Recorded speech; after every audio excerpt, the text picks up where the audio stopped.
chronique du 118. Le 27 août, vers 6 heures du matin, une petite pluie fine tombe depuis des heures. Elle a transformé la poussière des routes en une boue collante. Derrière la ligne Chemmery-Malmy, la 44e brigade se reforme.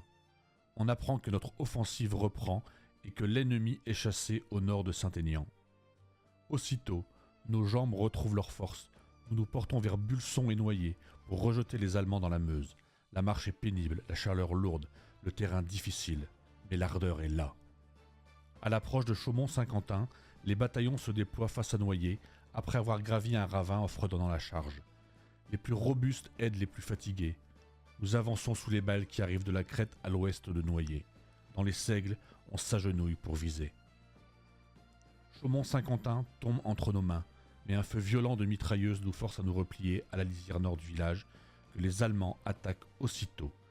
Ils s'en emparent, mais une contre-attaque à la baïonnette nous permet de reprendre le village. Notre artillerie, aidée par celle du 12e corps, transforme bientôt la retraite allemande en déroute. À la tombée de la nuit, nous tenons Chaumont-Saint-Quentin et les hauteurs. Le sol est couvert de cadavres gris, les granges pleines de blessés, d'animaux morts, le sang coule littéralement dans les ruisseaux. À l'entrée du village, une automobile éventrée et 2 espions fusillés, attachés la tête pendante. Vision terrible, mais nous avons vaincu. Le capitaine Deberman est blessé, le capitaine Roussel, qui a voulu s'emparer d'un drapeau ennemi, tombe, grièvement touché, et mourra peu après à Orléans. L'adjudant Calvez, qui l'accompagnait, est tué peu après. Les lieutenants Lemasson, Maître Henri, Aubin, Fichou et Lebouc sont blessés. Le 28, dès 9h, l'artillerie ennemie bombarde nos positions. Nous tenons jusqu'au 29, à 4h du matin, puis ordre est donné de se replier par Bulson, Chemmery, Malmy, Vendresse, Lacassine, Sauville et enfin Louverny. Nous cantonnons à Marquigny où la nuit est agitée. Le 30, nous quittons Marquigny au jour.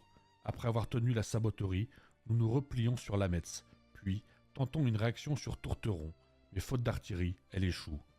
La retraite reprend. Sémuy, Rilly-aux-Oies, Attigny, Roche, Méry, Chuffilly, Pauvre. Nous y arrivons à 4 heures.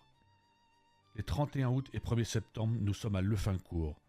Un renfort de 800 hommes arrive sous les ordres du lieutenant de Saint-Simon.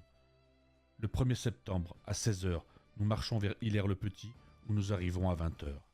Le 2 septembre, à l'aube, nous repartons vers Moronvilliers et Prône, puis nous nous installons à la nuit, à la lisière nord de Baconne. Le 3 septembre, direction Mourmelon-le-Petit. À midi, nous atteignons la Velze. 1 heure plus tard, les Allemands débouchent de Mourmelon-le-Grand et attaquent en masse. Suivez les hommes du 118, épisode après épisode.